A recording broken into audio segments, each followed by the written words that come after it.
This regular meeting of the Detroit Lake City Council is called to order, and at this time I'd like to ask you to all please rise and join me in reciting the Pledge of Allegiance to the flag. I pledge allegiance to the flag of the United States of America and to the republic for which it stands, one nation, under God, indivisible, with liberty and justice for all.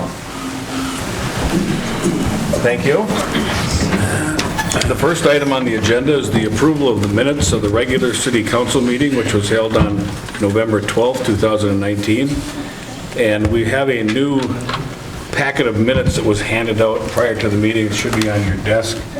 And there's one correction that on these new minutes, and that's the addition of Natalie. She was not listed as being present at the last meeting, and she was. So with that, I would entertain a motion, unless there's any corrections or other additions to the minutes. I would entertain a motion for their approval. So moved. Second. Motion's been made and seconded to approve the minutes of the regular city council meeting held November 12th. Discussion. All in favor of the motion, say aye. Aye. Opposed, motion carries.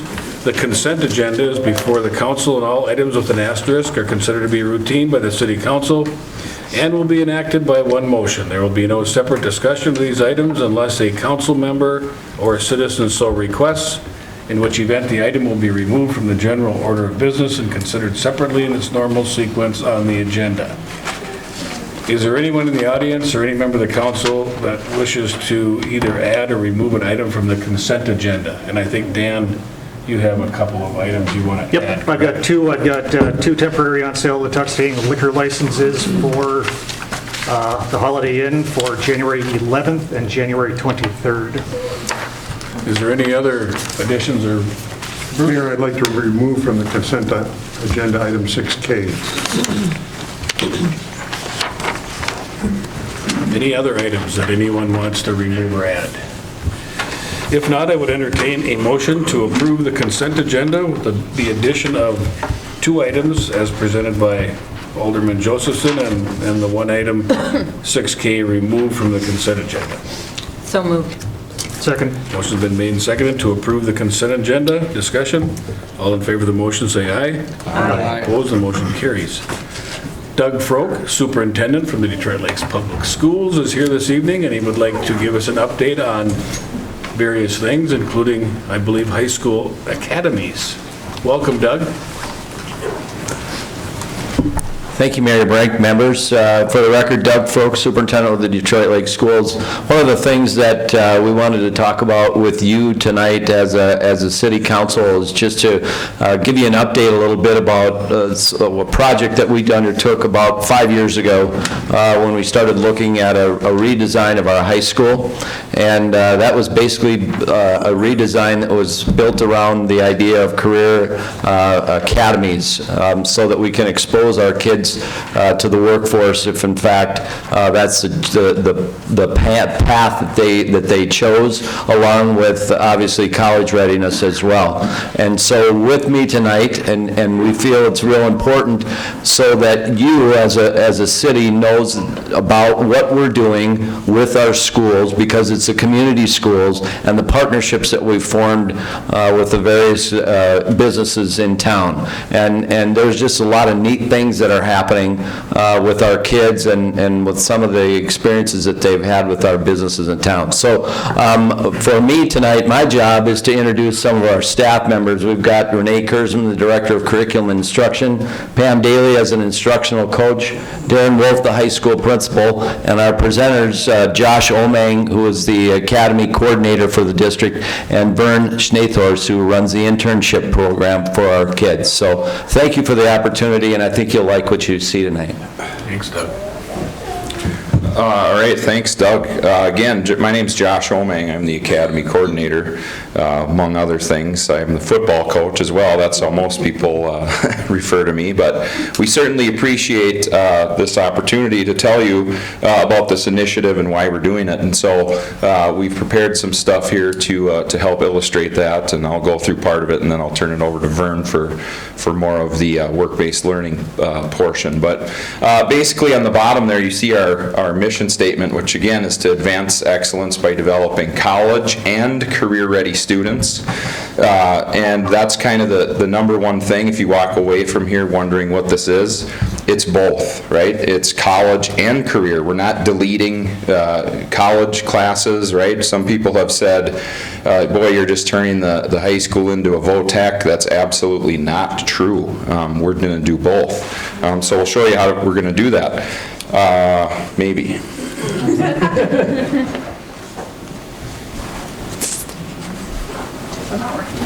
Just worked. What am I doing wrong here? We'll get Carrie to help you here. Literally just worked. Is too far?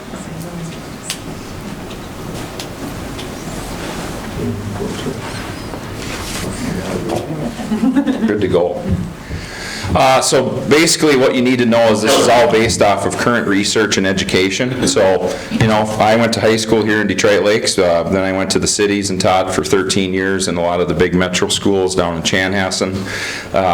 Things have changed, obviously, you guys know that. But basically, we have lots of skilled jobs going unfilled. In Minnesota alone, there's about 8,000 a year. You know, and we have this issue where we have 40,000 fewer workers each year, and so that's a big problem.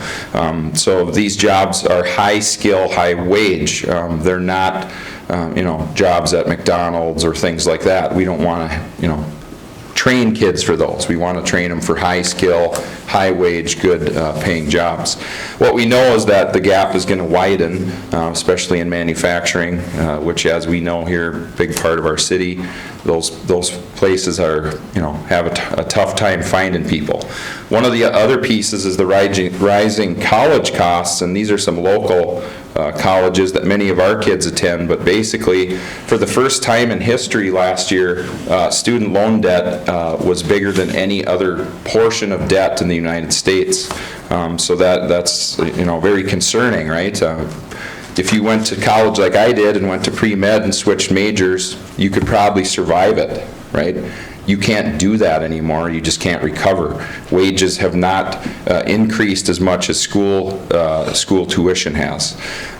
So again, we want to make sure kids know this, right? They have all the information. You know, we used to tell kids, just go to school and you'll be fine. What we're finding is that's not true necessarily. We have underemployment, right? Here's a good example of someone, you know, working at like a Caribou, for example, but they have a doctorate degree. That's another issue with this as well. And again, it's because of this, right? We've been sending 60% of our kids to university, but basically only 30% of the jobs require a 4-year degree. And so that's very important data for us to know. When we started to work on this, we kept this in mind, right? And this is actually growing in Minnesota. 78% of the jobs you can see there in our state require less than a 4-year degree. And so we need to make sure that kids are ready to enter the workforce into these jobs, right? So again, it's not, we don't like 4-year schools, we just want it to be the right fit. We want kids to have all the information. So these are some slides we got from a guy at the Minnesota Department of Economic Development. So again, it's not as simple as telling kids just go ahead, you know, go to school somewhere, pick a school. Someone will be waiting there maybe for you when you're done, and they'll give you a big salary and you'll be good to go. That's actually not true. You know, we got to kind of be honest about what college is, right? Is a 4-year school a college? Well, yeah, most people think of that. But there's also 2-year colleges, right? Those are colleges as well. And whatever makes, you know, fits for those kids is where we want them to go. So we need technical and employable skills plus all the stuff we're teaching them. So here's the premise of what we're doing. We can't, you know, if you go talk to the businesses, BTD, Lake Shirts, what have you, they're all looking for the same people, right? There's like this mythical pool of workers. It's not there, you know? And so we need to reallocate what we have. And a lot of the work that Vern's going to show you here entails us bringing the kids to the industry, bringing the industry into the school so that they know what's here. Many of us drive by these buildings every single day, right? And we don't actually know what goes on in there. And if we knew that, we could help avoid a lot of this stuff. So we're trying to work on that. So we're trying to do this, right? Make the pipeline bigger for folks here and in the region. So we've been doing some work here at the high school, realigning education. What does that mean? Well, we're building these pathways for kids. We're looking at all of our practices. How do we get kids into those pathways? Which ones are actually high skill, high demand? We want these school and business relationships. Our town and our businesses in our town are amazing. And boy, we've done lots of stuff there. They're willing to come in and teach our kids a lot of things too. As you know, with our bond issue, our passing of that, we're going to be upgrading our CTE facilities. So it's not going to be the dirty old shop that I took classes in, which is good, right, for kids. So here's kind of our goals. Again, kids are going to get a diploma. They're going to have a work-based learning experience or service learning, and hopefully we can get them some industry certification or college credit. And most importantly, have a plan. So if you go see one of our kids, maybe at the booster lunch is what I always refer to, seniors, right? And Charlie gets up there and gives them the mic and says, what are you doing next year? They should have something. They shouldn't say, well, I'm going to go to school somewhere, but I don't know why or for what. Okay? We don't want to have that happen. So, we got to flip it. Most of us in this room are at the top there, right? Just go to school somewhere. Go find a place you like, Moorhead or U of M or wherever, and then find a major. You'll find one. And then after that, you might find a job. Okay, we got to kind of flip that, right? What are some careers you could be good at or like? What's the major to get there, and then where should I go? So we have these 3 academies. One of them's the Freshman Academy. All of our kids take a class that's called Freshman Seminar. So they also learn things in there like employability skills, how to do some career pieces. They learn about themselves as far as like what they're good at, is not just what they're interested in. And then when they get older, they pick one of these pathways, which would be in business or production or health and service. And so on the bottom, I'll show you in the next slide, here are the classes we're working on right now for 11th and 12th grade. So basically, like I said, we have the business piece. We have the engineering, manufacturing, and trades, where kids will be able to pick from those classes in 11th and 12th grade. Infotech, which I should probably take some classes in, obviously. Health science, which is a huge one. That is actually, of the schools around the state doing this, health science is the largest, most common pathway, because there's a lot of need in that area, and then also human service. So that's where we're at right now, right? So we have kids in our school that have done the freshman seminar, the sophomore pathway, and now we're working on these classes to launch those for next year. So now I'm done, so thank you, I appreciate it. Vern's going to tell you about how we chose all this stuff and what, what's the research behind it. Yeah, thanks for having us. I think it's very important that we have a strong relationship with the city, and the city has a strong relationship with us. So we're here because we want that, right? And if there's ever a place that you feel something can be applied in what we showed you, please contact us and let us know that. But we want you to know that we just didn't throw this together. We did a lot of studying, and we did a lot of research before we made the decision about what we were going to offer. We went to Nashville 3 times. We went to Rockford, Illinois. We used local studies here from DEED. We used the Fargo-Moorhead 8-county study. So we surveyed the business community. Kelsey was there on behalf of the city, invited about 60 businesses to come from all the different areas, and we ended up surveying about 40 of them that showed up. So we took all of that information to determine what the pathways were going to be. And like Josh said, they're all in high demand, high skilled, high wage areas. We want to expose kids to areas where there's opportunity and also where there's a need in our regional workforce. So it's a win-win. Okay, and like he said, we're trying to change the stereotypes about 2-year schools. That's gotten better, but a lot of opportunity, and you saw from the earlier slide, 78% of all jobs do not require a 4-year degree. There's lots of good paying jobs and opportunities for kids. We just need to expose them to those so they know what the pathways are, okay? And like he said, we want to bring the businesses into the school. by having them come in and talk to kids, do demonstrations, lots of different activities, and we're going to take the schools out to the businesses through field trips and other things, and I'll show you a little bit more about that here coming up. We also need to educate our teachers a little bit, right? Because most teachers know one thing, school, right? They grew up going to school. After high school, they went to school, and then they taught in school. So we started last summer by doing some externships with our teachers, not just our current tech ed teachers, but our core teachers, our English, science, social studies, and math. And these were some places that we did externships at, so that teachers could learn more about how what they teach applies to different career opportunities and businesses, right? So, you probably all, when you were in high school, had a class where you thought, oh my gosh, why am I sitting in here? How is this important? Well, the teachers are going to start making connections on a weekly basis, so kids will understand why that's important. You can see here we had 5 instructors go to Essentia Health, and they did a 2-day, what we call externship there, okay? And we've also created advisory boards. We, as a school district, don't want to control the vision and the direction of the academies. Okay? The community of Detroit Lakes should control that, because they have a lot more information about what's needed and what's available to kids than what we do, right? So we've created these advisory boards and these pathway teams, and we ask for their input every single time we meet. And we do meaningful work every single time we meet. And we ask them, what do you think we should do? Okay. And again, the goal is to continually educate everybody about this, and that's why we're here tonight, because people are going to start coming to Detroit Lakes to find out what we're doing, because we're going to be doing really well, and what we have done, we're doing really well. And so we want you guys to know about that and be able to talk about it too. Okay. We do have a website, and we're hoping to upgrade it a little bit, but if you want to get information, it's out there. So you can just type in Academies of Detroit Lakes or go to our high school website. There's a link there, and you can check stuff out.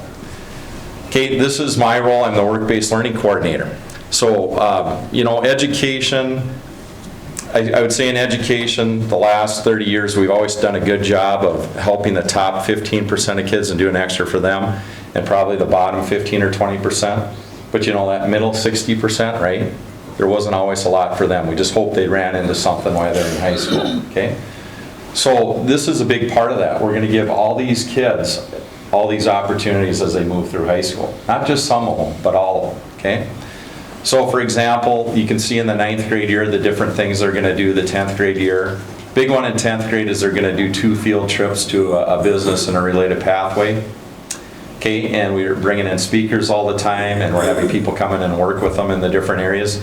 The 9th grade one, we have a big freshman expo that we do at the hockey arena every September. I'll talk about that in a little bit. The 11th grade year, they're all going to do a day job shadow in a business, in a profession that's related to the career field they're interested in and the job they're interested in. And then the senior year, we're working on this. We're going to have them do some type of internship or group project where they actually go out and work with a business and complete a problem, right? Not just observe what the people are doing, but have the business give them a problem. Then as a group, they work on that during the course of the semester, similar to a college capstone, and then they would present that at the end of the year. We want to have a big capstone night in our gym, invite the community and people to come and see what the kids have done. Okay? This is the Freshman Career Expo. Like I said, we've had this the last 3 years. This last year we had 65 booths in the hockey arena, and it's different. It's not like the normal career fair where you go up and get a candy bar and you hope the kid has a little conversation with you, right? At this one, the businesses are asked to do a activity that's similar to something they do on an everyday basis in their job. So when the kids come up in groups of 3 or 4, they do that activity with the kids for 5 or 10 minutes, and then the kids actually interview the adults and ask them about their profession and career field. Okay, you can see there's another picture of it. So this has gone over really well, and the whole idea is just to create tons of exposure. So like Josh said, we're not just funneling kids down, we're actually exposing them to many, many more things than we ever have, okay? Now we talked about the field trips. This is an example of some of the field trips that we've done this year. They've gone to the DNR, gone over to Burgeons to learn about horticulture and greenhouse management, plant science, Essentia and their new health. This is in the old county market building. They have a brand new healthcare simulation and training center. And we took our classes over there a couple weeks ago, and they did a great job. It was an awesome field trip, very authentic. We took the kids through different scenarios based upon a patient's need. You can see here is this lady is a physician's assistant in dermatology, and the kids actually got a chance to do some sutures on a fake piece of flesh, right? This was at Lake Shirts with our Intro to Business Pathway class that are sophomores. BTD, we've done projects with them over the years where the kids are actually manufacturing something that's used in the plant. And their employees come over and work with our kids at school, and the kids go over to BTD and do some things there, okay? And then our goal is we're going to have some student-run businesses out of the school so that the kids can see the process from start to finish, and they can be involved in a variety of different areas, and it'll be an interdisciplinary project. There'll be a business component, a production component, a manufacturing component, design component, so we can integrate a lot of different classes into the same project. Okay? This is something they did this year for our principal's tailgating rig. They created the decals and applied them. Actually, Eric Tullius from Trophy House came over and spent like half a day with the kids. Okay, you can see him in the shop working. These were some racks that Jason Keene, the principal of Rossman, was going to buy. I think they were about $1,500 a piece, so instead of buying them, we had their production class make them. So there's lots of different things we can do in-house, but also we can do things for, you know, people in the community, one-off type of jobs and things of that nature too. Okay, these are the next steps. Like Josh said, we're going to complete the 11th and 12th grade class. The 11th grade classes will be implemented next year. The 12th grade classes in the fall of 2021. Upgrade our CT areas, which is exciting through the new bond. Continue to create partnerships for each grade, and so on and so forth. Oh. Is that it? I think there was one more slide. Okay. So yeah, if there's ever anything, you know, that you would like us to promote on your behalf in the city of Detroit Lakes, because at the cornerstone of every great community is a great school system, right? That's not a secret. So if there's anything we can do to assist in that too, let us know. And we'll be more than happy to be involved in that process.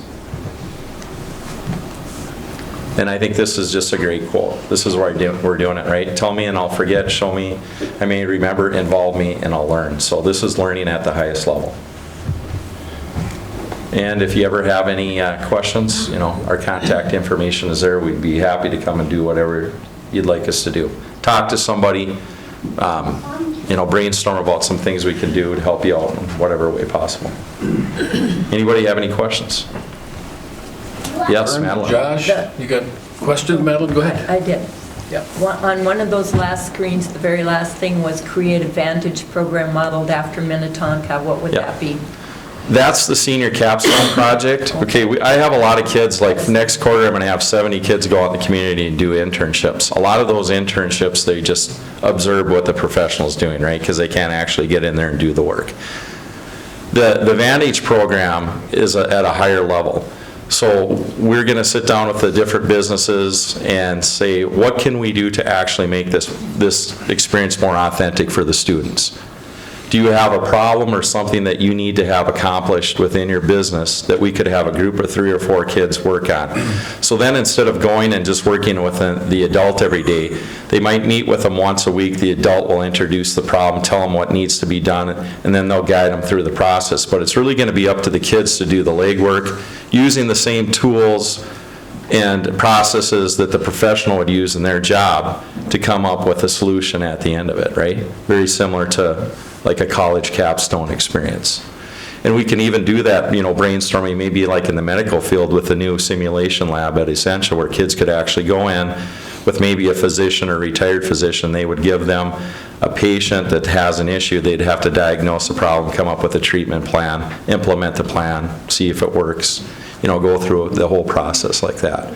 So it's just going to take it up another level. And it'll also make it, I think, more sustainable for the community instead of trying to find 200 spots for each, individual student to go each year. Now maybe we just need 40 or 50 spots each year. And it'll be a better learning experience for everybody, and maybe even come up with an end product that's usable for the business too, in a lot of cases. Further questions of Josh or Vern? Well, really good stuff. It's good to know all this, and we're really glad you came and presented it to us tonight, and we appreciate it very much. Thank you for coming. Thanks for giving us the time. You're We welcome. appreciate it.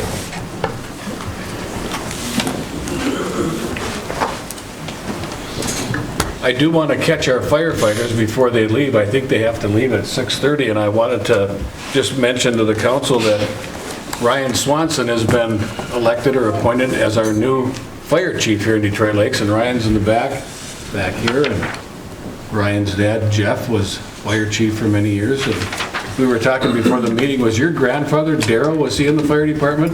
No, he was, wanted to be, but he lived on Corbett Road. And they wouldn't let him. That was too far away. All right. Well, congratulations, Jeff. And at this time, I'd like to ask Scott to come up to the front here, and I've got a little something for Scott.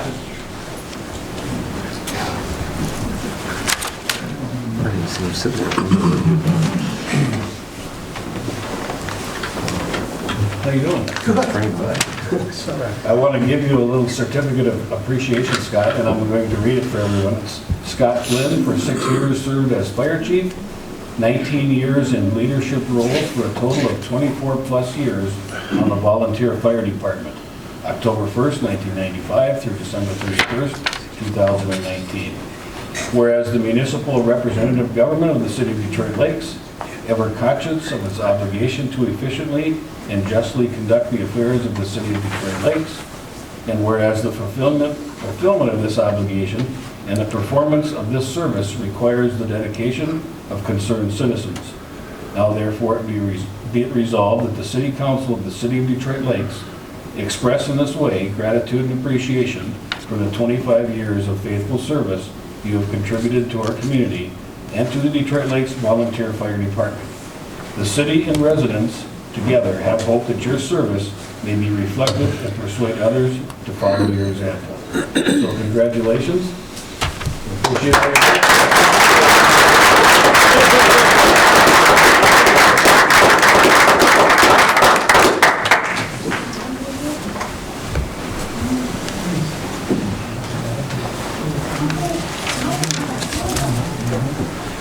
The next item on the agenda, I'm going to skip over the budget and tax levy. We can't have that discussion until 6:01 or after. So at this time, I'm going to adjourn the regular meeting and call to order a public hearing to receive public comments on the matter of annexation of a 37.25 acre tract of land in Detroit Township and zoning that tract RM multifamily, and that's at 19108 County Road 131. Larry, anything to add to that? Yes, this property is located in the northwest corner of the intersection of... Is your mic on? It is. It says so. I have to turn him up a little bit. Anyway, it's in the northwest corner of County Road 131 and Stony Road. This annexation is at the application of the 100% of the property owners. They have requested RM zoning, and our comprehensive plan shows that area as being suitable for that type of use. They are planning single-family and multifamily homes in that area. Okay. Is there anyone in the audience that has any questions or would like to make a comment regarding the matter of annexation of a 37.25 acre tract of land at 19108 County Road 131? Hearing none, that public hearing is closed, and I would entertain a motion for the first reading. Your Honor, the Community Development Committee reviewed the annexation of this 37.25 acre tract of land in Detroit Township and also reviewed zoning of the tract RM Multifamily Residence District. And this again is at 19108 County Road 131. After reviewing it, we recommended approval, and I so move. Second. The motion's been made and seconded to give first reading of ordinance 458, annexing 37.25 acres at 19108 County Road 131. Discussion on the motion? Jamie? You know, the last time or I guess that I'm aware of, that we zoned something multifamily that contains single family and multifamily, there was an area that had been platted for single family and ultimately was developed as multifamily, if you know what I'm talking about, on the north side. They were not happy about that. I mean, it really,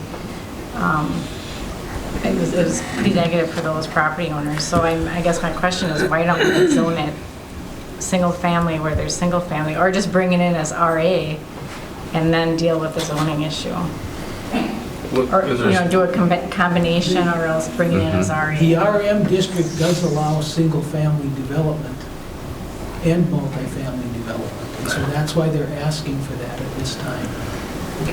But you hear what I'm saying? Yeah, actually, the problem that we ran into on the north side also, though, was that there was a plat out there showing single family, and then later the developer came in and changed that single family plat to multifamily residence.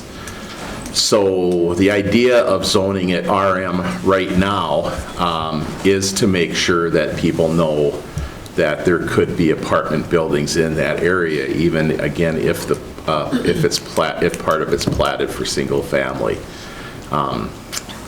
Otherwise, I think part of the problem you'd run into down the road is that if you zoned it R2, for example, or whatever it is now, R2 is what I'm used to, people would have the impression that it might be all single family, and then if somebody came in down the road and wanted to do multifamily, you would see some people upset at that point.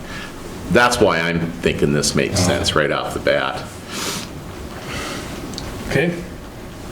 Further questions or discussion?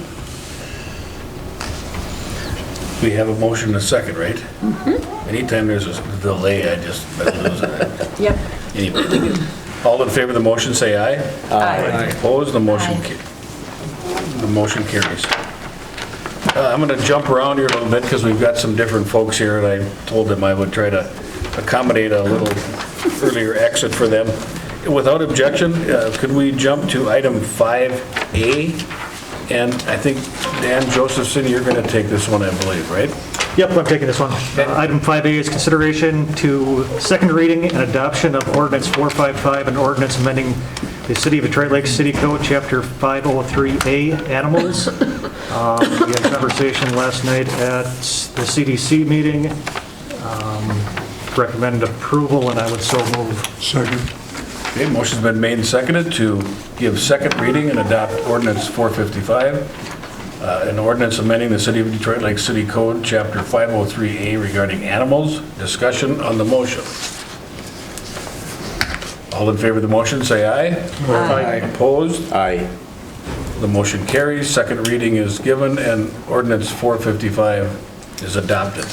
Without objection by the council, I would like to move to agenda item 7B. We should do the second part of that one.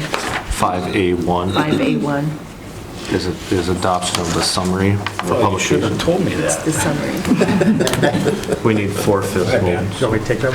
All right, item 5A1 is consideration to approving the summary of ordinance 455 for publication purposes only.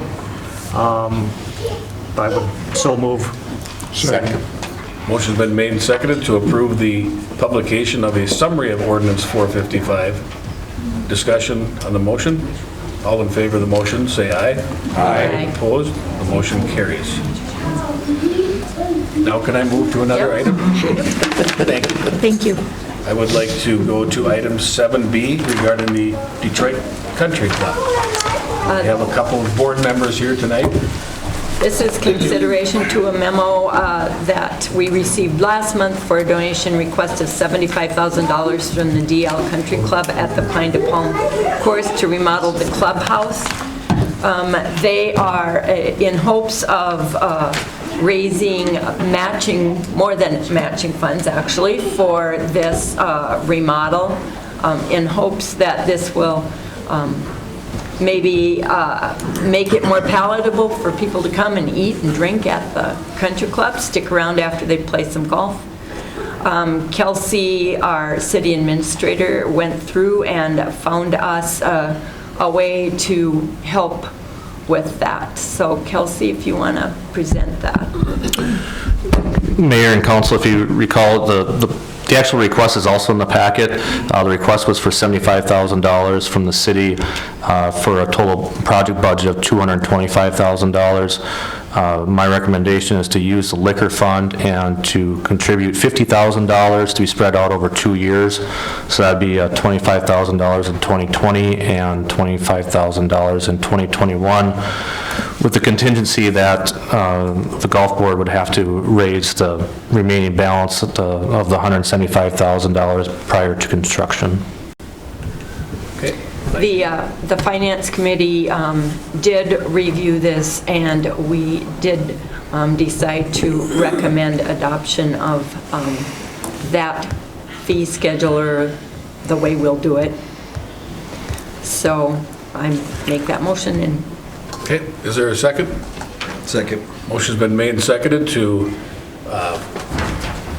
approve a request for $50,000 for the Detroit Country Club, which will be $25,000 spread out over 2 years, and with the condition that the other funds be raised prior to that request being fulfilled. Blake or Sam, anything you want to add or question or comment? I thought Kelsey asked me to be here because you were giving me the key to the city tonight, so. I've got some in the drawer. You get the key to the city, you have to shovel it. I got kids, I can do that. No, I appreciate you guys having us here tonight and listening to this request. We just would like to reiterate that, this is a city property. The golf course, fortunately, at this point is self-sustaining. That we do have a loan with the city that we are repaying with interest, and that was related to the Lakeview construction.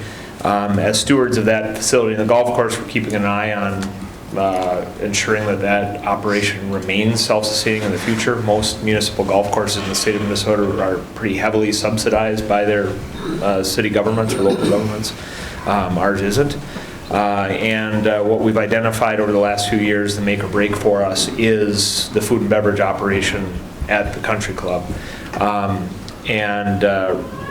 For those of you that have been out there, it's not exactly a welcoming place to be and sit and have something to eat or grab a drink, and we'd like to encourage people to do that. So we intend to make a private fundraising effort to raise most of that money, and we'd appreciate any contribution that the city is able to give towards that. So happy to answer questions. Blake's the money and finance guy. I know nothing about numbers, so if you got specific questions, that's Blake. Well, I think we all agree it's a nice looking design that you're looking at, so hopefully it's going to improve that, shore up that part of the operation. So any questions of either Blake or Sam? Yeah, so don't take my comments as a negative here, because I told you before, Sam, I think the golf course is an asset, to the community, certainly, and the Pine to Palm alone is a great economic driver. Sure. So I asked this question of Blake earlier.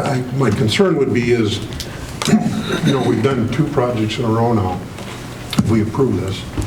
So, I'd hate to have the country club board feel that every time you needed, substantial equipment needs or, landscaping or whatever that, and Blake referred to it earlier, you do have a line of credit, and a lot of times a business, which I consider the country club to be a business, you would go borrow and then be able to use, your ongoing operating funds to help pay that off. So I'm just hoping that, to you guys and to the rest of the council, this doesn't become, hey, every 2 years, let's stick 50,000 in there. Yeah. The second part of it is, and if I don't mean to sound a little preachy, but this is something I deal with every day with my clients, is the business plan.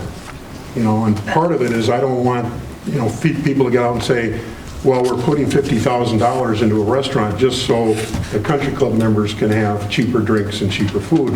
And what I suggested to Blake earlier today, you guys can get some consulting on this. There's consultants that can help you. You mentioned the updated POS. Blake, that would be huge for you guys to look at, because you can get a lot of information on the POS. Your accounting firm might have some things to help you with. There are industry averages out there that you can look at in terms of the food and beverage costs. That's what I look at, is to make sure you're not, as, was kind of talked about earlier today, running the food and beverage at a loss. You should be able to hone that in and figure out, what is your competition charging for beer and wine and drinks and whatever, and try to hone in on that. I guess that's my piece of advice here, is try to get somewhere where your board is saying, maybe we need to raise those prices in certain areas. Understood. Further questions or comments? All in favor of the motion, say aye. Aye. Opposed? The motion carries. Gentlemen, thank you for coming this evening. Thank you. Is there any other agenda items I can adjust to accommodate Chad? Is that Chad back in the back there? Okay, thanks, Chad. So we'll go back to, I guess, the other item on the Community Development Committee. Dan? Thank you, Your Honor.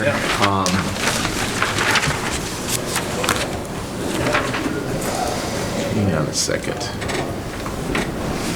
My screen blanked out. Let me bring it back up. Okay.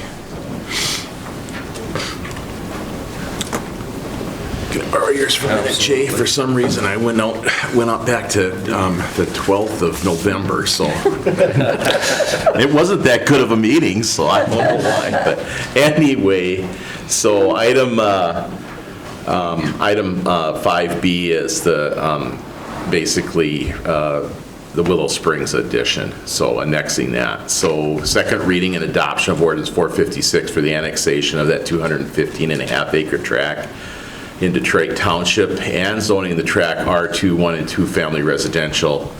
Again, basically Willow Springs Road.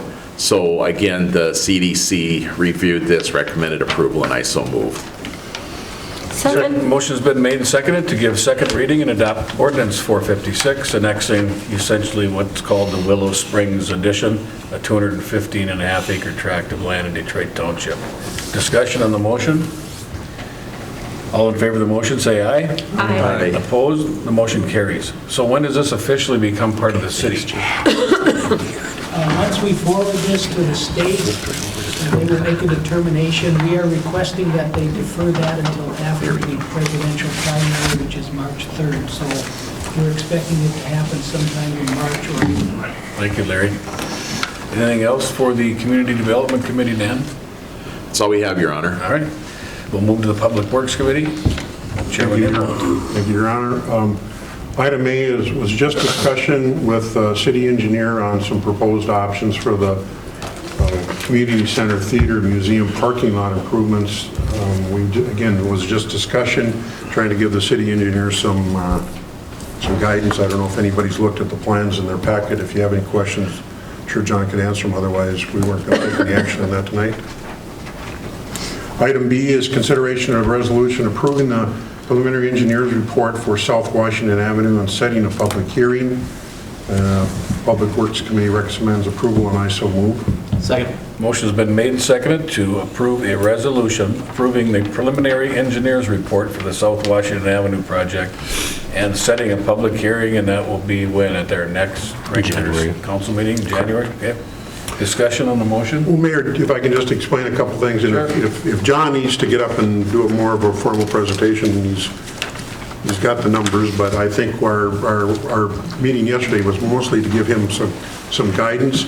Again, remember, this is a county road, but the stamped concrete that we've started up at North Washington this will be coming now to the Willow intersection, and that's where we plan to stop it. Then there was some further discussion amongst the committee members about left turn lanes on Willow and Washington and North Shore Drive.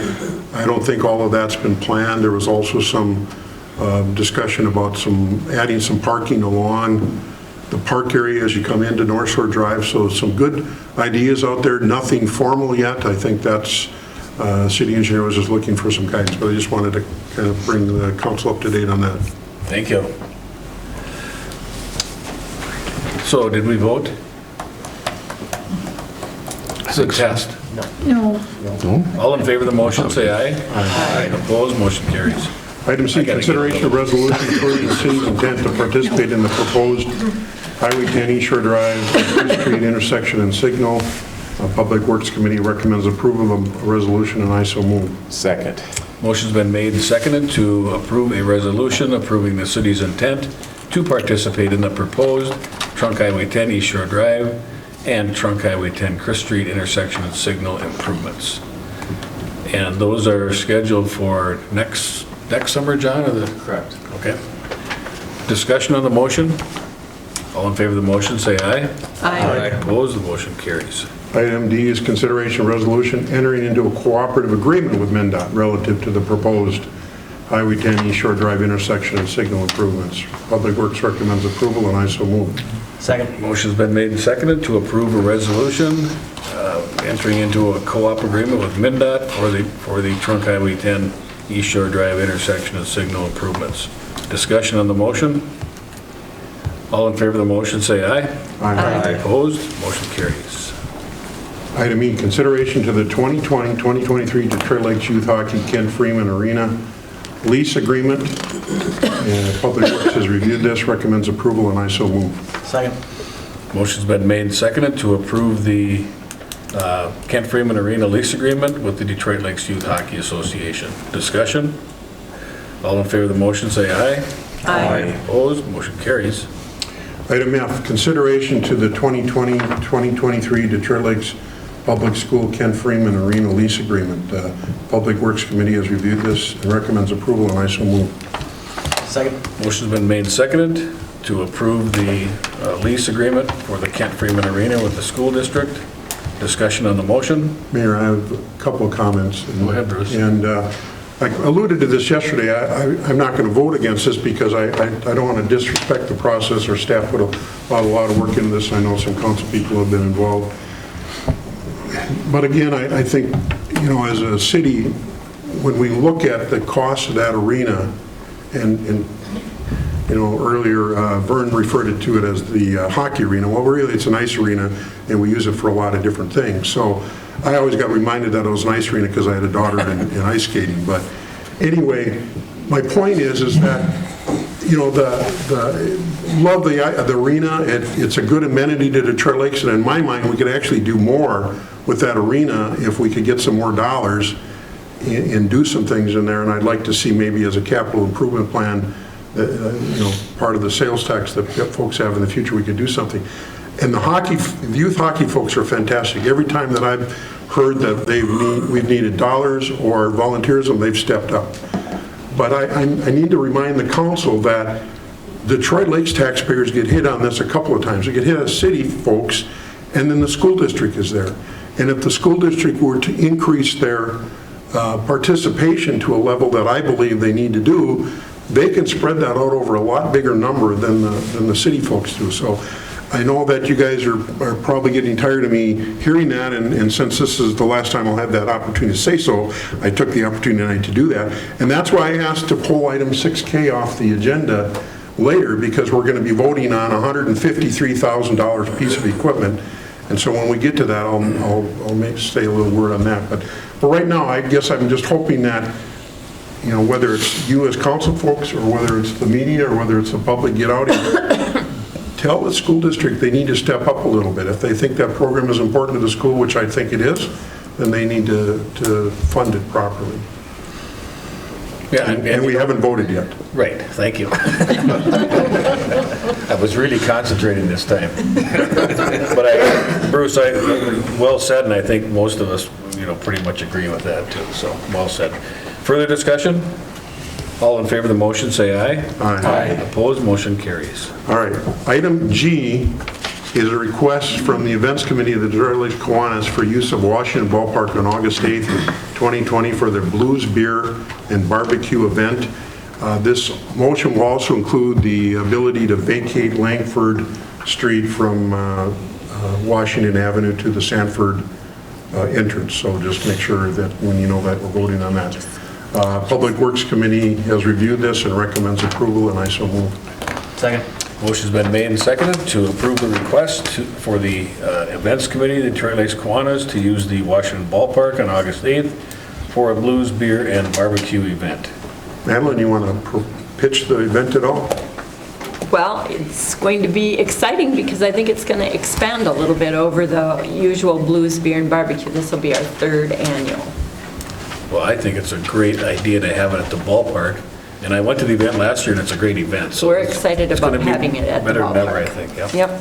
Further discussion? All in favor of the motion, say aye. Aye. Opposed, motion carries. So the next one is basically the same type of request. Request from the Events Committee for the DL Crafted Beer Tour hosted by Light Events for the use of the Washington Ballpark on August 14th, 2020. Public Works has reviewed this and recommends approval, and I so move. Second.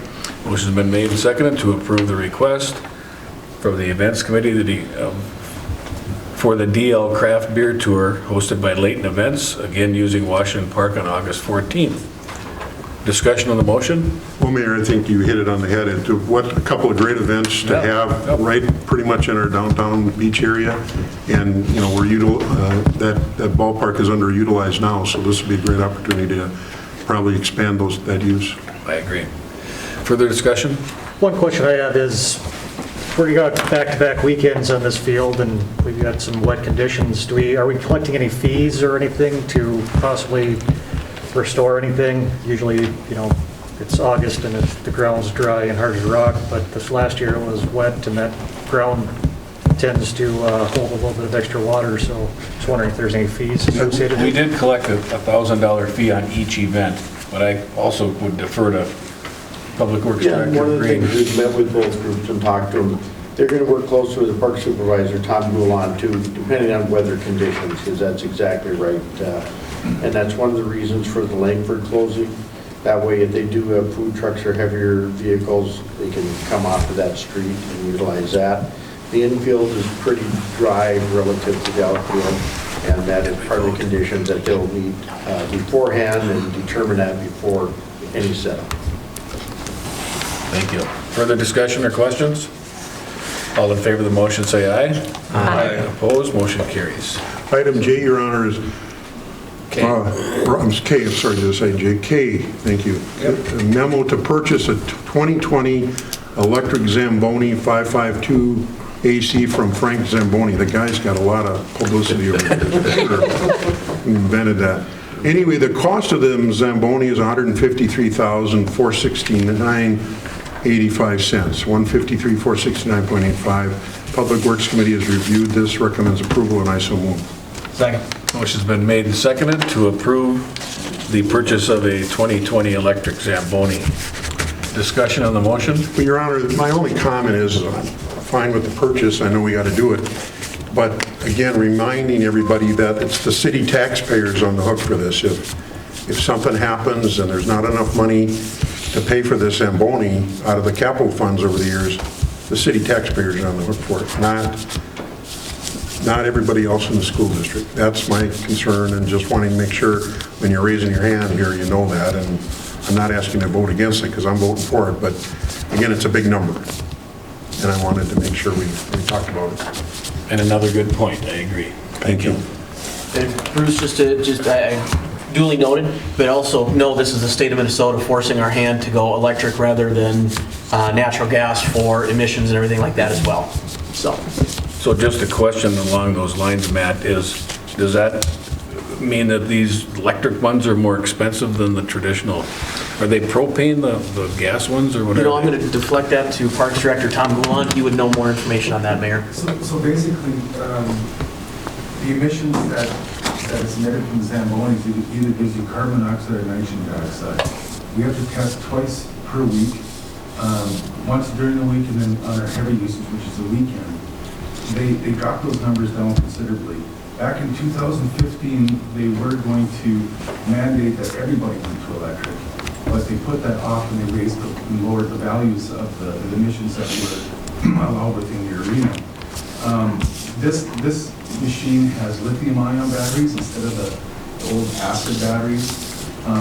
So we're going to eliminate maintenance on it, on the engine, oil changes. Basically, again, we have nowhere to go with the emissions, so it's very important that we take these steps and purchase this equipment. Thank you, Tom. We appreciate the lesson on Zambonis. And I understand if you're retiring as Public Works Director in 2020, you get to drive this anytime. That's right. Yeah, for all of you that didn't know this, I have a letter on my desk from Brad Green announcing his retirement effective February 7th, 2020. And I know we're going to have a little get-together over at the Public Works Department, and we'll announce that at some point here coming up, so. I believe we need to vote, too. I know we need to vote. So on item 6K, there's a motion and a second to purchase a new 2020 electric Zamboni. Discussion, further discussion? All in favor of the motion, say aye. Aye. Opposed, motion carries. And we'll move to the Finance Committee. Madeline? Item A, consideration to the approval of the Detroit Mountain Recreational Area Audit ending April 30th, 2019. Stu Omberg and Jeff Staley were at the Finance Committee today to go over that audit. We reviewed it with them and we moved the approval. Second. Motion has been made and seconded to approve the Detroit Mountain Recreation Audit ending April 30th, 2019. Discussion on the motion? All in favor of the motion, say aye. Aye. Opposed, motion carries. Item C, consideration to a resolution adopting, oh, that's the final budget. We'll wait for better like skip 6 that one more for a minute, minutes. yeah. Consideration to a resolution approving the 2020 fee schedule relative to various license and rental fees. Kelsey, if you want to just hit the high points here of perhaps changes or whatever. Most of these were discussed during the budget review process. A couple of the changes since then, just off the top of my head, I know we added a new chicken license fee for $60. We also amended our dog and cat licenses, so those are just $17 each for up to 3 animals. You can have 3 animals if they're all sterilized. Otherwise, you're limited to 2 animals. We also, the intoxicating on-sale license, per the discussion last month, we held that at the same amount as 19. We added the $1,000 per day fee for the Washington Ballpark. We also are implementing some flat fees for some of our more common building permit applications. Those include fireplace installations, furnace changeouts, roofing, siding, water heater changeout, and windows and doors. So again, trying to streamline that process to get the permits to people as soon as we can. So again, if you're doing a roofing project, this is a flat fee of $50 plus the state surcharge. Okay, thank you. Thank you. The Finance Committee reviewed them, and some of us were a little surprised that if you put in a new water heater or a new furnace, you need to come and get a building permit. So that's for all of our citizens out there. I'm sure there are some people out there that will be surprised by that, just as there were on our committee. And we certainly move to approve those fees. Second. Motion's been made and seconded to approve a resolution approving the 2020 fee schedule for our various license and rental fees. Discussion? All in favor of the motion, say aye. Aye. Opposed? The motion carries. Item E is consideration to approving the 2020 through 2022 Law Enforcement Labor Services Union contract. This is the contract that provides for our police officers. And we went through that contract and we moved to approve that contract. Is there a second? Second. Motion's been made and seconded to approve the 2020 through 2022 Law Enforcement Labor Services Union contract with the City of Detroit Lakes. Discussion on the motion? All in favor of the motion, say aye. Aye. Opposed? The motion carries. And we could probably squeeze in a couple more items before we go to Pam, so we'll jump to the Public Safety. Jamie or Jay, which one of you take, or you taking 8A? Yep, that's me. Okay, go ahead. Item 8A is consideration to the memorandum of understanding agreement with M State, and I would call on Kelsey to explain that. Can I defer to the chief? Sure, absolutely. You want me to read the whole thing to you guys? Chief Todd, you have 47 seconds. It's a formality, and it's just to share information regarding public safety with M-State, so we have a reciprocal agreement with each other to share any information that needs to be shared.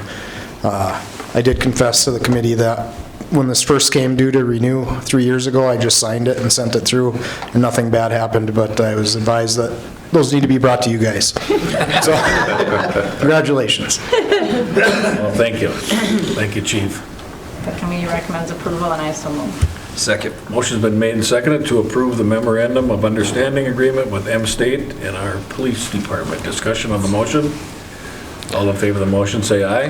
Aye. Opposed, the motion carries. Dan, why don't we quickly move through this? Anything else, Jamie? Was that it? Yeah.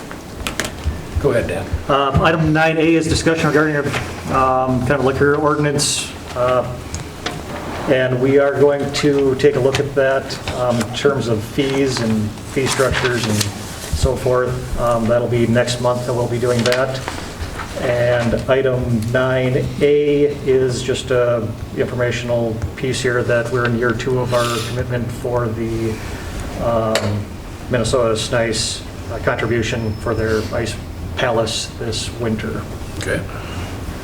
Do we need to approve that, or is that already? Okay. That was last year. Thank you, Dan. Anything else on the liquor? Nothing more. Okay. Anything that we need to bring to the council's attention from the PUC, Madeline? The only thing probably would be that we bid farewell to Gary Nansen as our chairman of the Public Utilities Commission. And we now have a new chair, that would be Jim Sinclair. And the vice chair is going to be G.L. Tucker. But Gary's not leaving, he's just stepping down as the chair, right? He is done with his possible terms. Oh. So he is leaving us. Did I know that, or? In February. Entirely. In February. It happened more than 5 minutes ago. He's going to be gone down south. Yeah. So we took care of all of that. His term officially expires end of February. Okay, good for him. I believe my time says 6:01, so at this time, I will adjourn the regular meeting and call to order a public discussion on the 2020 budget and tax levy pursuant to the truth in taxation requirements. And I would turn this over to our finance officer, Pam Slip. Pam?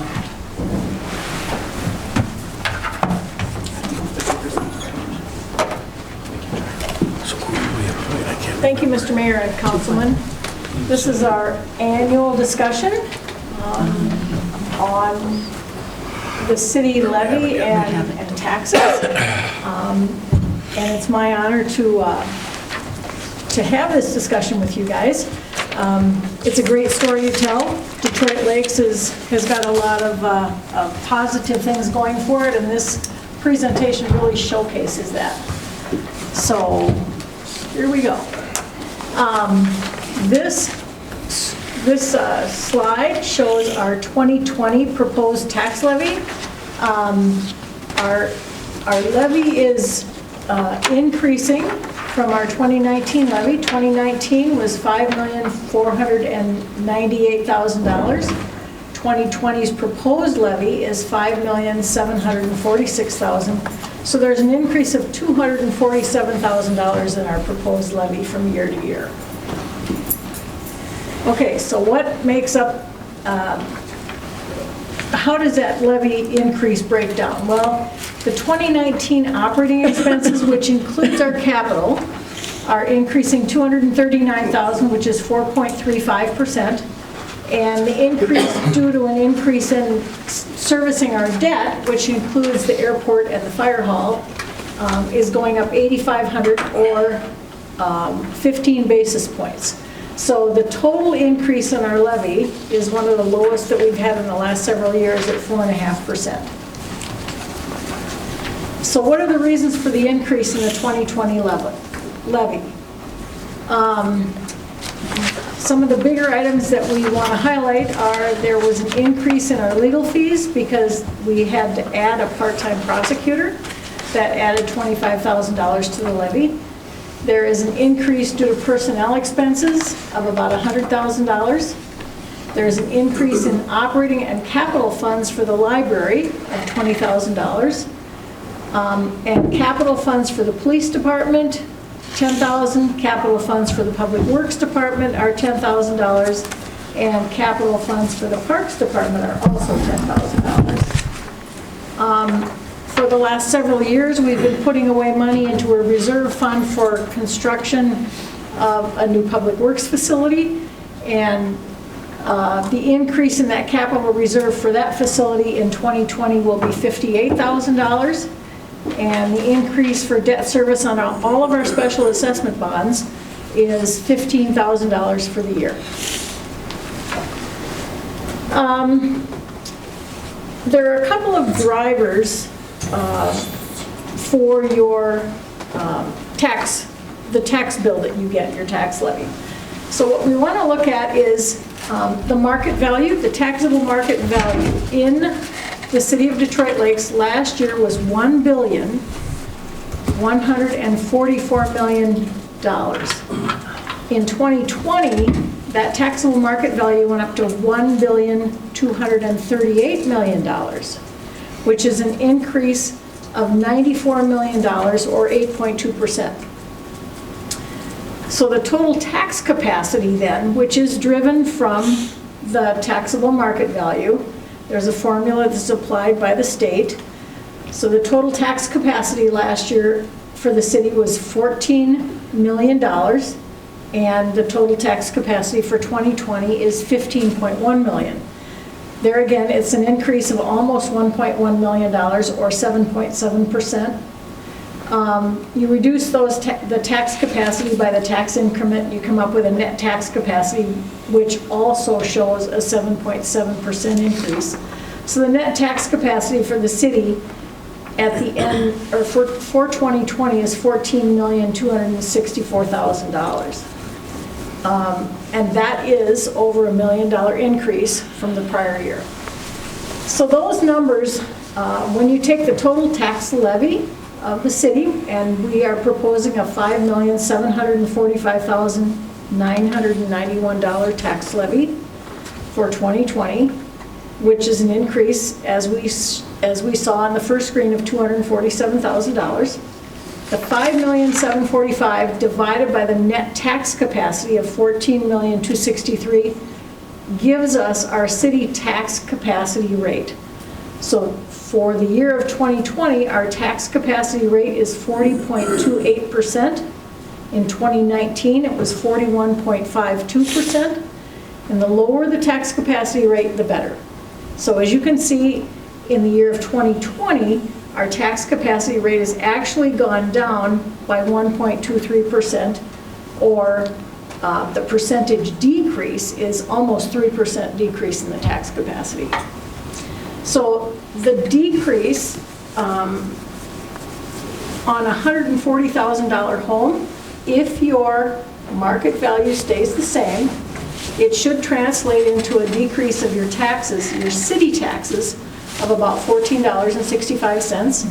And if you have a $500,000 commercial business, that decrease should amount to about $117,000.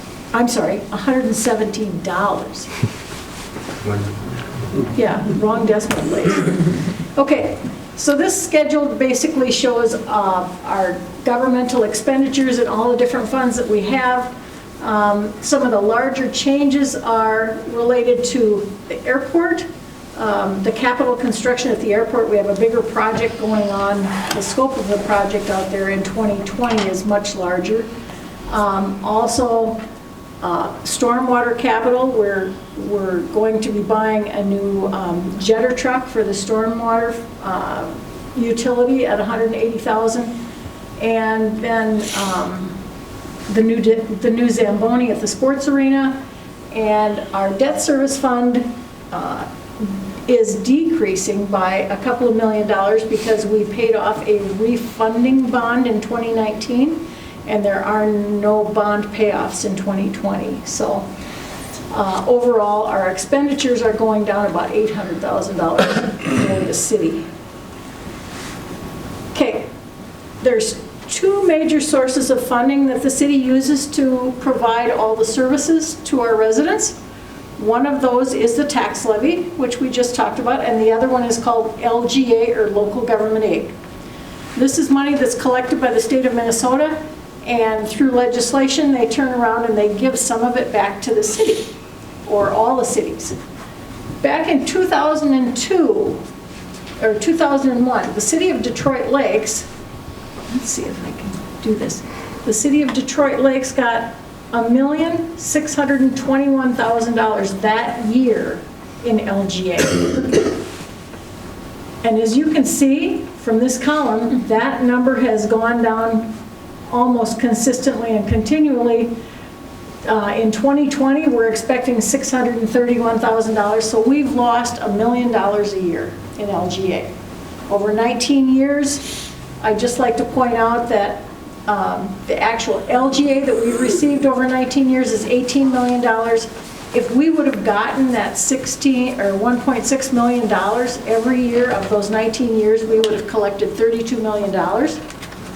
So we've seen a decrease of $14 million from the state. Now, that's bad news, but the good news piece of it is the city has had to find a way to tighten our belts and do a better job of providing services to the city, but we've also had to find a better way to fund those things.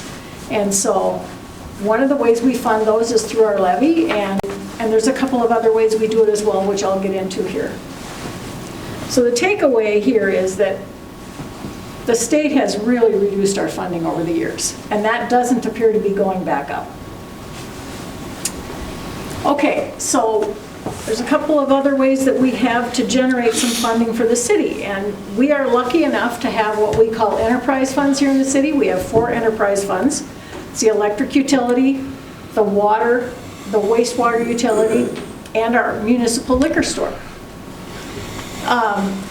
The electric utilities, municipal utilities across the state do not pay property taxes, and they don't pay income taxes. So there is something called a payment in lieu of taxes that most cities get from their electric utility. That payment in lieu of taxes for 2020 from our electric utility to the general fund is $605,000. Our city municipal liquor store also transfers into the general fund, or the proposed transfer for next year is $561,000. So between those two transfers into the general fund, that gives the city $1,166,000 that if we didn't have that, if we didn't have those two sources of funds, we would have to levy the residents for that $1,166,000. So our annual levy for 2020, proposed levy, is $5,745,000. If you add the money that's transferred in to those, we are providing services to the residents of $6,900,000. So the levy to provide those services without those transfers would have to increase about 20% in order to continue to provide the residents with the same level of services that they're used to getting today. So one of the things that we like to do is compare ourselves with other cities in our Northwest region. And the Northwest region is basically an area of Minnesota that stretches from Moorhead on the west, all the way up to the international border, and east over to Bemidji and Brainerd. So we usually look at 10 different cities. We're one of the 10. We compare ourselves then to Moorhead, Fergus Falls, Brainerd, Bemidji, East Grand Forks, Crookston, Thief River Falls, Alexandria, and Baxter. And these cities, most of them have a population close to ours. Most of them are bigger, but we compare ourselves to them. The two that we really like to compare ourselves to are Fergus Falls and Alexandria. We have a very similar demographic. We both have a lot of lakes. We both have a lot of tourism. And our populations, we are the smallest one of them, but there are a lot of similarities between those. So the population for Fergus Falls is 13,747,000. Alexandria is 13,951,000, and we bring up the rear at 9,475. So then let's look at the tax-based data, and these numbers are provided by the League of Minnesota Cities. They accumulate all this information and provide it to us. This information is from 2017 for taxes collected in 2018. The total tax capacity for a city like Moorhead was $33 million. Fergus Falls is $10,600,000. Alexandria, in keeping with another city that's comparable to ours, is $17,600,000, and Detroit Lakes is $13,100,000. So again, Alexandria is 17 million, Detroit Lakes is 13 million, and Fergus Falls is 10 million. And Fergus Falls is about 50%, their population's about 50% higher than Detroit Lakes. So that's a good story. So the taxable tax capacity, just about the same thing. We have a great tax capacity in this town, which is attributable to all of the, a lot of it's attributable to all the commercial entities that we've got going on here. Okay, this is from the same big table that we usually look at every year. This looks at the taxable tax rate. A lot of data here. If you want to look at the tables, we can provide them to you later. The taxes on your tax statement are made up of 4 different individual items. The county has a tax rate, the city has a tax rate, the school district has a tax rate, and then there are other special taxing districts that could be EDAs or watershed districts. So, for example, Moorhead has a county rate of 45.8%. The city rate in Moorhead is 42%. The school rate is about 31%, and they have special taxing district rate of 2.9%. So the total taxing rate for the city of Moorhead is 122%. Now that number is what gets applied to your taxable market value. If you look at Fergus Falls, 40.97 for the county, 57 for the city, the school is 22, and the special taxing district is 1.59 for a total of 121, almost 122%. You can read those right across and right over. Alexandria, the county rate's 44, the city rate is 40.78, the school district is 21, and the special taxing district is 2%. And Detroit Lakes, our county rate is 35.6, and our city rate is 41.15. School, 8.73. Now keep in mind the school rate, this rate was before the last referendum vote when they voted to increase taxes for the school capital construction. So that number will change in the following year, probably by about 15%. And our special taxing district is 1.5%. So our total tax rate in the city of Detroit Lakes is 86.98%. Compare that to all the rest of the total tax rates of those 9 other cities up there. Every city's tax rate is over 100%. Every one except Detroit Lakes. Okay, the average city tax rate in our region, in Region 4, is 67.9%. Again, look at the second line up there that says city. The city of Detroit Lakes tax rate is 41.15. Average in Region 4 is 67.9. We got it going on. Okay, the 2 main sources of funding, again, are LGA and then the levy that we do against our taxpayers. What I'd like to point out on this is look at the LGA that most of these cities get. Moorhead, 7.1 million. Fergus Falls, 3.7 million. Brainerd, 4.2 million. Bemidji, 3.3. East Grand Forks, 2.4. Crookston, 3.7.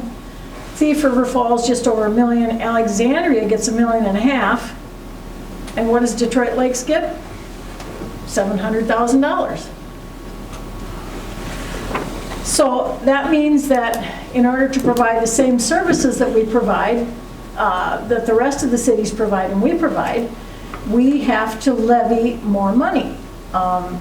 So the levy for Fergus Falls is $5.978 million. The levy for Alexandria is $6.7, and the levy for Detroit Lakes is $5.115, just over $5.1 million. So even though our LGA is lower, the lowest of all, we still levy less than Fergus Falls and Alexandria. So the total LGA and tax levy for the city of Detroit Lakes is $5,800,000. So if you look at that on a per capita basis, take the total LGA and tax levy. So for every person that lives in Moorhead, there is a $165 contribution to the general fund for the LGA and the levy. A lot of these cities have larger contributions. Brainerd, $305. Crookston, $461. And if you look at Detroit Lakes, $74.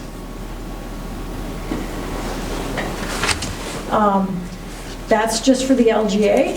Our tax levy contributes $540. So our total per capita LGA and tax levy is $613. And so we are actually number 5 on the scale. So we're right in the middle. We're not the lowest and we're not the highest. So one more quick comparison. If you look at those city tax rates again, we talked before about the average city tax rate for Region 4 is 67.9%. Detroit Lakes, again, 41.15%. The average city tax rate for all reporting cities in the state is 52.63%. Again, we're at 41.15%. And the average city tax rate for all greater Minnesota cities, which are outside the metro area, with populations between 5,000 and 10,000, there's about 31 of those cities, the average tax rate for them is 62.75%. Again, Detroit Lakes is 41.15%. So we are over 20 percentage points lower than the average. Okay, so how does this translate right down into your tax bill? So you take the estimated tax value of your home. The assessor comes out, he tells you what your estimated tax value is. We always look at a $140,000 home value. I don't know why, but we do. So the state allows a market value exclusion for all properties that are valued at less than $414,000. So it's a sliding scale. A $140,000 home is going to receive a $24,640 market value exclusion. So the actual value that that house is going to be taxed on is $115,360. And the state then applies a class rate, and for homestead properties, that class rate is 1%.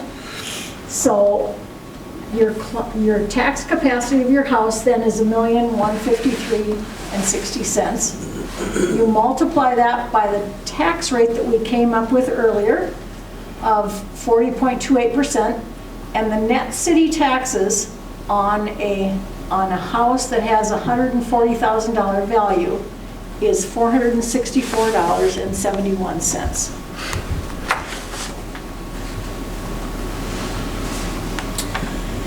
So how does that compare to past years? Well, the state of Minnesota changed the way they give credit back. They changed that back in 2012, so it's really hard to compare prior to that. But from 2016 on, we can take a look at what our taxes look like. So one other thing I'd like to point out here is look at the net tax capacity back in 2002 for the city of Detroit Lakes, $4,500,000. Today, it's $14,300,000. Huge growth in 19 years. Our levy also grew from $1.5 million to 5.7. But our tax rate has always, in those 20 years, we've maintained a tax rate somewhere between that 31 and 42 or 43% range. In the last 5 years, we had a 41.97, a 43.75, 41.41, and now we're back to 40.28. So in 2016, your city tax rate on a $140,000 house should have been $482. This year, or next year, 2020, we're projecting that to be $464.71, a reduction of $14.65.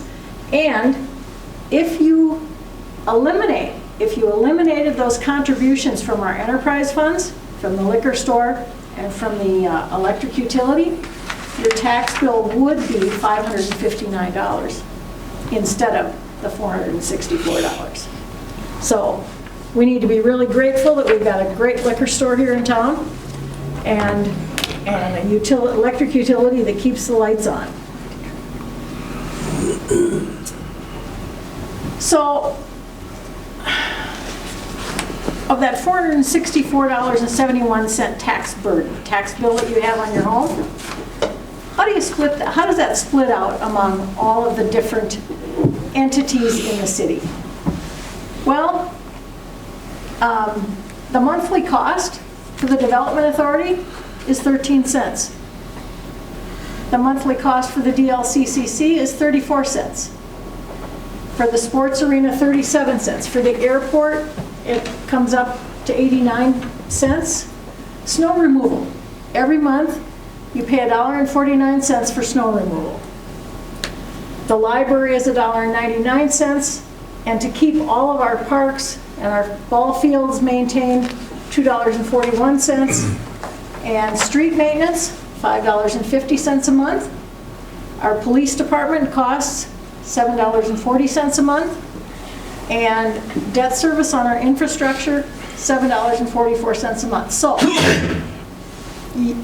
the monthly cost of your taxes is about $38.73. So here again, 19% of the taxes goes to debt service on our infrastructure, 19% to the police department. Those are our two largest expenses. Okay, so let's look at it in a bar chart. Here we go. Here's the Development Authority down here, 13 cents a month. And we go all the way up here. Here's the library at $1.99. And here's our police department and our debt service, both right around $7.40 a month. Pretty cheap to have a policeman come and help you out when you need it, $7.40 a month. What's it cost on an annual basis? Okay, our debt service, $89 a year, just about $89 a year to support the police department. Our street department, $66 a year. Park and field maintenance, just less than $29 a year. Snow removal, $17.83. I sure wish I could get somebody to come out and move my snow for $17.83 a month, or a year. The airport, we support at the level of $10.72 on that, or that $140,000 home does. The sports arena, $4.41, and the Development Authority, $1.59. So, let's boil this all down. What do you guys spend a month to support your household? Most households in town have to have their garbage picked up, $24.92 a month. Your property tax bill, we just looked at it on a $140,000 house, $38.73. The natural gas bill, $68 a month is what we think is an average. Your electric bill, a little over $77 a month. Water and sanitary sewer is about $69 a month. Cell phones for a family of 2 is about $150 a month. And there are those people that tell me that that's pretty conservative. And cable, internet, and phone is about $160 a month. So when you look at what you spend for taxes compared to all the rest of the utilities that you pay for, it's a pretty good deal. $38 compared to a total of $588. 6.5% of your total income per month, or your total spending per month. Okay, good news story. Anybody have any questions? I do have some of the PowerPoint presentations if anybody wants to take one with them. And if anybody has any questions, you can, I'm open for questions now, or you can call me tomorrow. Okay, as usual, Pam, very nicely done, thank you. It is always good news to see these kind of numbers, and so we can all be very proud of everything going on in Detroit Lakes, so thank you, Pam. Mayor, We have, go ahead, yep. do we put that on our website at all, Pam? Yes? We will. Okay, thank you. I was just curious if the word to direct the public, we do get questions or yourself, Pam. Yep, we will. Okay, thank you. So with that, Madeline, we need to adopt resolution under 7C. I would move to adopt the final 2020 budget and the final 2019 tax levy collectible in 2020. Motion's been made and seconded to adopt the final 2020 budget and the final 2019 tax levy collectible in 2020. Discussion on the motion? All in favor of the motion, say aye. Aye. Opposed, the motion carries. I believe we're down to the city administration items. Anything from our staff, Kelsey, that we need to bring to the council tonight? What's on the agenda? Okay.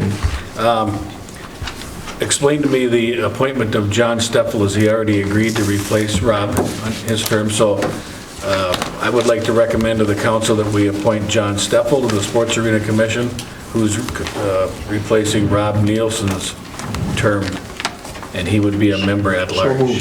Second. Motion's been made and seconded to approve John Steffel to the Sports Arena Commission. Discussion. All in favor of the motion, say aye. Aye. Opposed, motion carries. I'm going to be doing a proclamation for Doc Wething next Tuesday at the Kiwanis, and they're celebrating 65 years of Doc's membership in Kiwanis. Exactly. And it's at? Documents Conference Center. Okay. From 1 to 3. Okay, and is it open to the public if It is people want open to the public. We'll open the doors at 12:45. Okay. There'll be cake and cookies and coffee, and Very Tim good. Egerbratten's going to play a little background music, and the mayor's going to do a nice proclamation, and Mark Hagan's going to speak. So it's going to be a great day to celebrate Doc's 65 years as a Kiwanian. Okay, very good. The Canadian Pacific Holiday Train will be in Detroit Lakes on Friday at 2:30. I always wish it would come later because it looks better in the dark, but it's still a really cool, neat event for Detroit Lakes. Also, the city Christmas celebration potluck is on December 17th at 12 p.m. Here in the council chambers. You're all invited. Did chips count as potluck? Sure. And if you don't have anything to bring, don't worry about it, they'll come. There's always plenty.